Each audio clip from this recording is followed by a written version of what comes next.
What's up, everybody? Welcome to the Shonen Speakeasy podcast. It's your boy LQ, and today on the internet, I wanted to talk about something that I actually brought up on social media, and I knew I could go into a deep dive, but I was like, man, this ain't really the time, or this ain't really, this ain't really the platform. I'd rather just go over it on the podcast. And the thing that I wanted to talk about was one, being a music manager, a former music manager. Um, there's some stuff that I noticed where I was just like, man, people are making some really rough moves out here. So one of the moves that I question a lot for smaller up and coming artists, and in general, when it just comes to management, is just some of the placements of like interviews that they go to, places where they do publicity, questionable extracurricular activities that are being recorded. Because remember, people, there's always cameras, especially if you have some notoriety of fame. So, what I wanted to address was an artist by the name of JP. JP is an artist who has his what is his biggest song? Biddy. I think that's the name of it, right?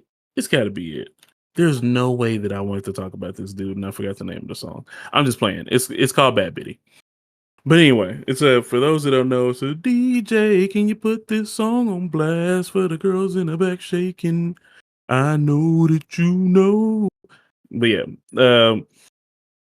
viral hit, got 14 million views on YouTube just as of 3 months ago. Um, even some of his or even some of his more recent music is doing numbers too. She Took has 1.8 million views. That video just came out 2 months ago. Last month's video, Never Make Me Hate You, came out a month ago. It's a 500,000 views right now. And Come and See also came out a month ago at 618,000 views. So we've seen him have his big moment. And after his big moment, where's one of the places that he has his most viral moment? No Jumper Podcast. So the thing that made this one not so bad is there were allegations that JP was gay. He confirms that he has had sexual relations with another man. And it kind of didn't, I mean, it doesn't just like automatically say you're gay, be bisexual, whatever. I ain't watched the whole video, and there's a very good reason why I didn't. And that's because I do not respect No Jumper.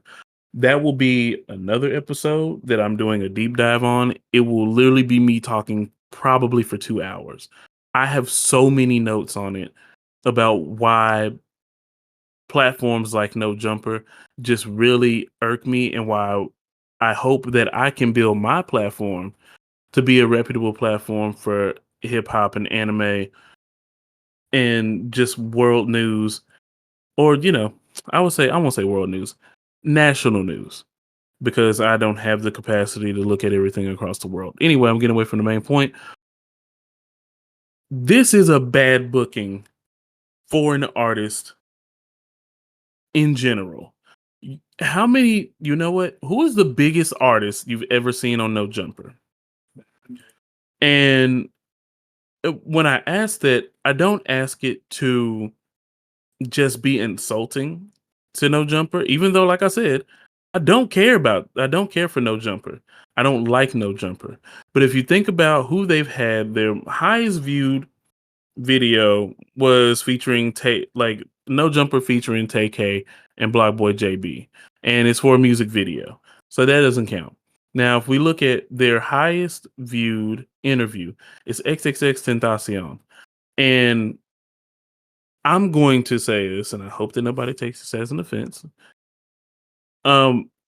X isn't that huge of an artist in the living state.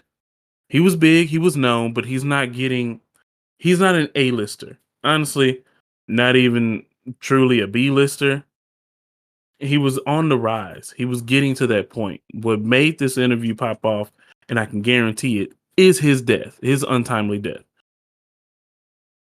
So when this is your highest view, and you look at the content in the context of these interviews, they aren't professionally done.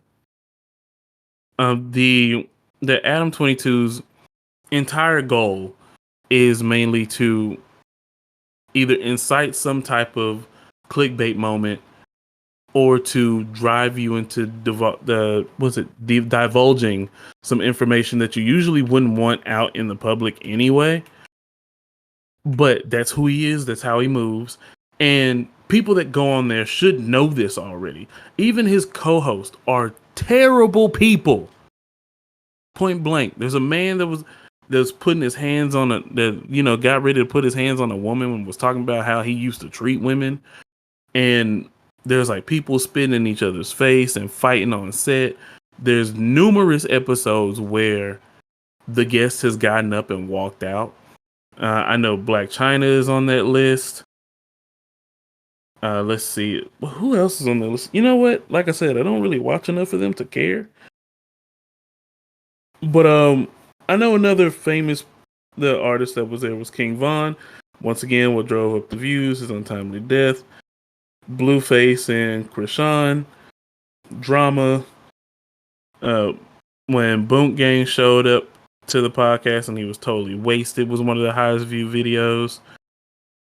And like themes around disrespect, debauchery, and let's be real, around people dying.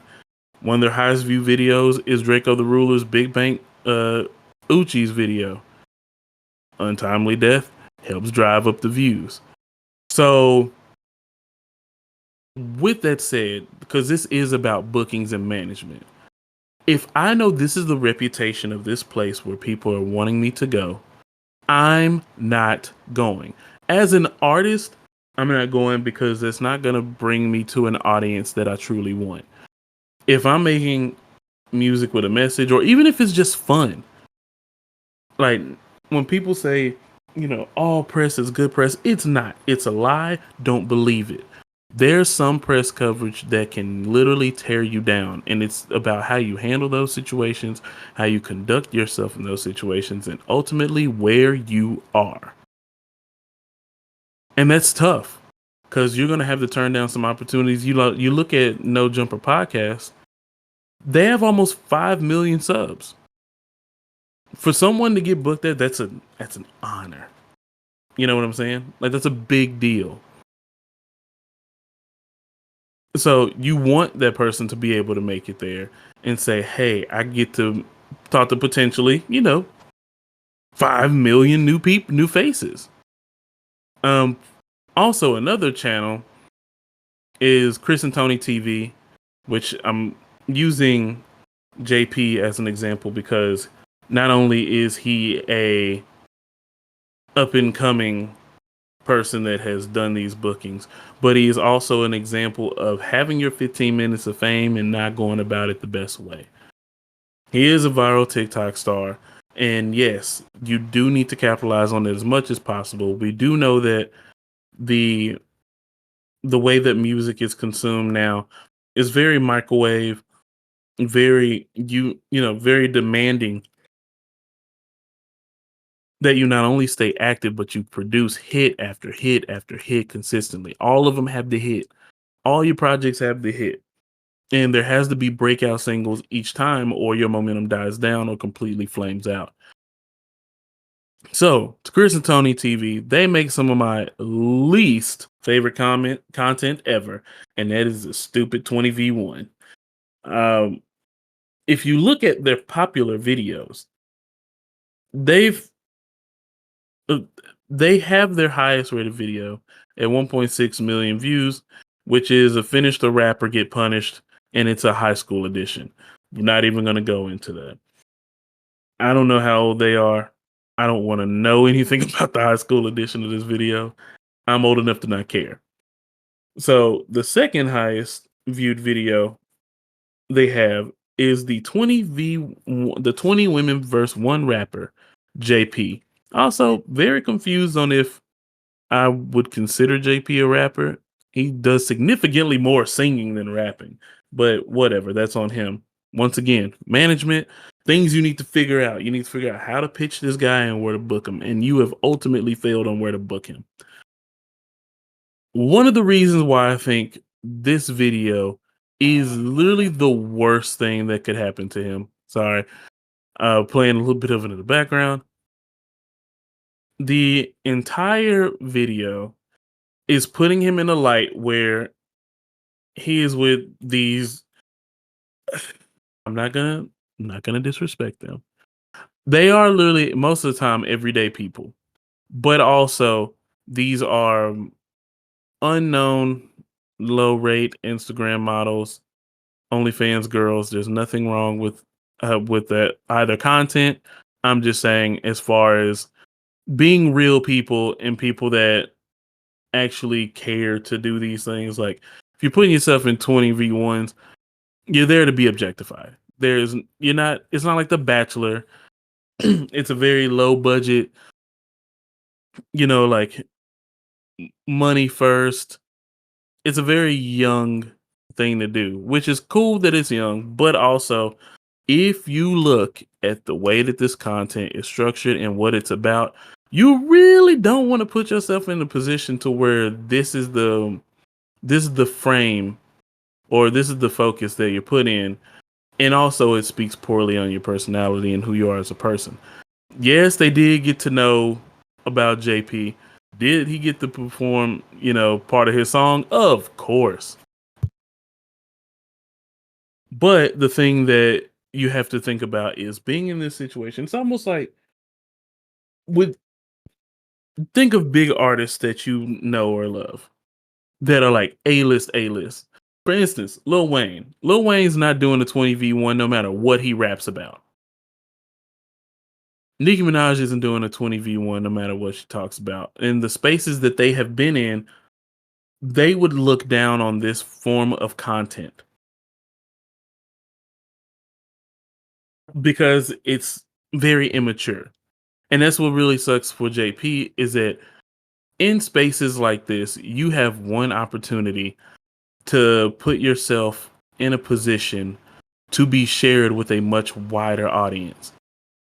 And being in the 20v1, I would say encourages you, I won't say force, encourages you to try to make these very clickable moments to either be degrading or to over sexualize or honestly just be as anti-intellectual as possible.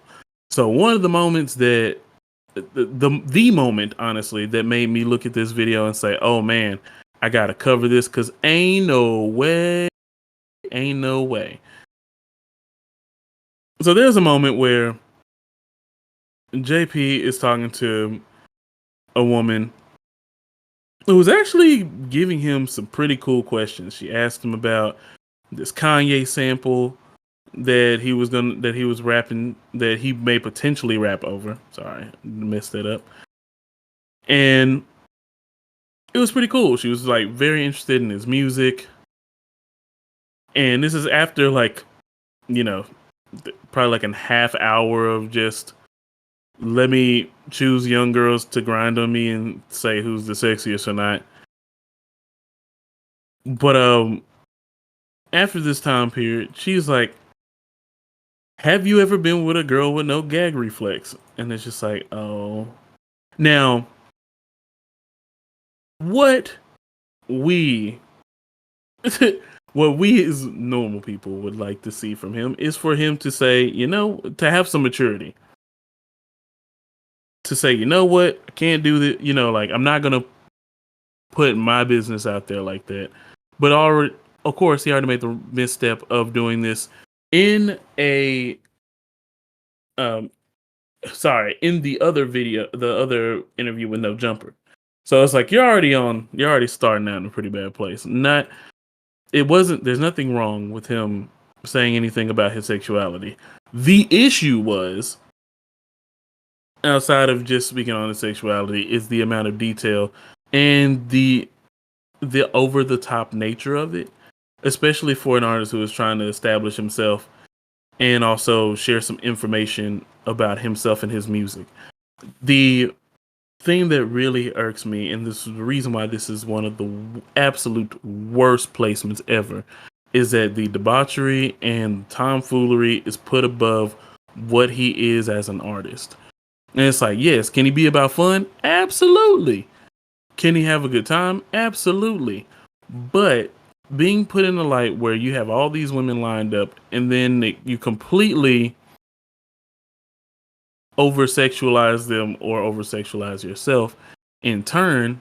And I know you're going to say, well, people make music about that all the time. But here's the thing, he has no established image. And when you're trying to establish that image, it can come off the wrong way. So doing these videos, and at the very worst part, acting on some of the debauchery and joking that you've done, it makes it so much worse. The amount of coverage that he has for it's the 50v1, sorry, not the 20v1. For the 50v1 is boiled down to literally a couple clips. Him picking a woman up and, to prove that he can pick her up to do things during sex. Actually, he picked up a couple women. And then there is the huge moment that everybody is usually that people have been talking about, and that is the girl that asked, how you been with a girl? How you been with a girl with no gag reflex? And he's just like, I'm gonna call it bluff. And then when he calls it bluff, they actually leave for him to go test out her skills. So that in itself is just a bad image. It's probably like I'll be real, it's easily the worst thing he could have done at that point. And it's like, even if it's done in a joking manner, it speaks volumes of you to people that don't know you. And for the people that do know you, they may see it as, as a joke, or know that you that type of dude or you on that type of time and have no problem with it. But you're trying to expand your audience. And that's what really takes away from the experience, is that you're introducing yourself to a new audience. This booking is terrible. Now, not to say that we're only here to appease white people or white audiences, but if you want these large platforms like Letterman, Leno, Jimmy Fallon, I'll put it this way. If Kendrick and J. Cole have been able to go on these huge press runs and you get to learn more about their lives, or even Megan Thee Stallion being able to be in spaces where she gets to express her nerdy side and how much she's into anime, or people like John Legend, or even people outside of music like Steph Curry, who his wife was hosting a cooking show at one point. Like, you have to build up an image that you can be at least somewhat family friendly. And if you're going to be a TikTok viral sensation, bro, you're being promoted and shown to kids quite often. This is not the move. It's very limiting.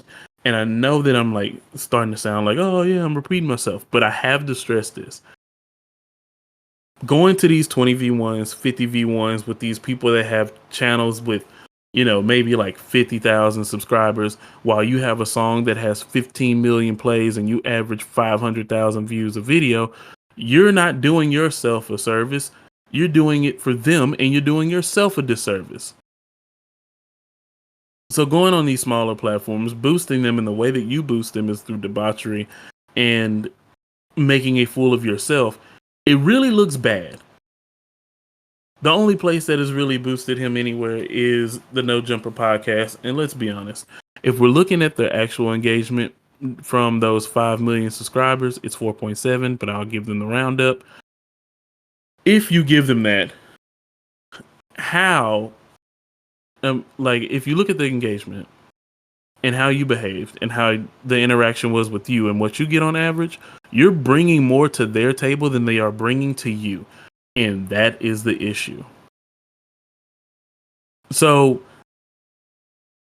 as someone that, if I was managing an artist, you got to go to more sophisticated places. You got to go to more kid-friendly places with a wider base, places that actually have structure, places that aren't about, the very minimal of things. just some vanity and stuff like that. Like it, you can't put yourself in this position because if you put yourself in this position, you begin to pigeonhole yourself. I've seen so many videos and comments. Even matter of fact, let me just read some comments from this video. I'm glad I have a father that raised me to respect myself. How is she not embarrassing? How is she not embarrassed saying that in front of people and walking through them people? This is about the girl talking about the no gag reflex. If you're here from TikTok, not worth the watch. This is mad embarrassing, to be honest. Just straight humiliation. This is so embarrassing, G. Blue hair girl did all that and didn't even get picked. Embarrassing. Not paying for that week, but they're not. Nobody wants to pay for the Patreon. Sucked mid vid is insane. I'm and then more people saying like L views, L vid. This is why your vids are low. You know, you got a whole hickey on your neck. Menace to society. You know, things like this. Just nothing about this gave them insight to who he is. And most of these comments are literally just about one segment about how the video is a waste of time. And there's not even a moment where he promotes music that he has coming up or anything big that he's doing. It's just it's just embarrassing. But you know who really gets the press here? The women. The women that made a fool of themselves. And that's one of the main reasons why if I were JP's manager, I would never, ever, ever, ever take a booking like this. Also, they lied about their subscribers. Like one of the channels said that it had 250 subscribers. Man, got like 20,000 subscribers. It's weird. But then also they gated the content, so they have people paying for more more content behind the paywall for JP, which is even worse because like, bro, you gated a part of this content, and this man is bringing you he's bringing you the attention that you want for your channel. It didn't work out in JP's favor at all. As a content creator, as people that make these terrible 20v1, 50v1 videos, yeah, it's great for him. It's great for them, and they're gonna keep what they got going. But also, in this video, JP says he has a album dropping at the end of May, and it's gonna be a JP summer, and I don't see anything. And also, like this is just once again bad management.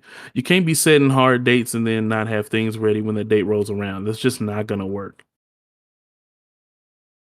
And I'm telling you, I listen to his music, so this is just even more confusing. But he did release Coming Out Party. Will I review it? Maybe, maybe not. Who knows? It's 12 songs and it's only 25 minutes. It's just very short, microwave content. But he can sing. But overall, I just wanted to dive into that. And next, I'll probably be talking about the Double XL freshman list. It was just this one was the one that was bad. I would go and talk about how the Double XL freshman class. Actually, I'll touch on this. I won't evaluate them, but this is another issue of booking, especially for smaller artists. Double XL is now in a position where they are not sought after, and it's the artists themselves that make the event. It's not the event that makes the artist. So it's kind of a bad booking too. Like it's not really the best thing to do in general to go on to be a part of the freshman class. I will definitely take a much deeper dive into that on another day. But the more I thought about it, I was like, man, it's actually not doing anything for anybody, or at least for some of these artists now. The ones that don't make a fool of themselves usually don't have any eyes on them. Nobody's really looking for the next Kendrick Lamar, Lupe Fiasco, or Big Crit, which the hell, not even Yellow Wolf, or Denzel Curry, 21 Savage, Lil Uzi Vert. They're not looking for those next big break artists in double XL anymore. And the reason why I bring up those names is because they did a very good job of balancing both skill and talent on a lyrical level. Yes, I know I put Lil Yachty in the conversation, but give me a second here. They displayed freestyle talent. They displayed talent in the cipher. They displayed talent into being able to write songs. And all of those things happened, you know, in the old format. And in that old format, it appealed to a lot of artists that desired to have that format for music. That's what they wanted. They wanted a well-rounded artist who could make a song, who could rap on beat, freestyle a cappella, and also could do, some sort of witty or humorous or insightful interview. And now we have artists like Cash Cobain who will straight up say, "My freestyle was ass, but I don't care because I get more women than y'all." And we're supposed to care? So when somebody like that comes up and they say that, the people that are already a fan think it's hilarious, and the people that you're trying to branch out to and actually get their attention, they are now completely disinterested in your music because of the type of care that you put into the entire process of being on the double XL freshman class. So, with that said, not all bookings are good bookings. Make sure to cultivate your image. Make sure to remember your audience. Make sure to take the chance to expand your audience and have an understanding of the platform that you're on. And remember, eyes are watching, people are judging. And whenever you have those viral moments, they look at you and say, these viral moments are garbage. And then they don't want you in the bigger spaces. So, with that said, this is the Shonen Speakeasy podcast. This is Today on the Internet. JP, get a new manager. I swear to God, please do. We out.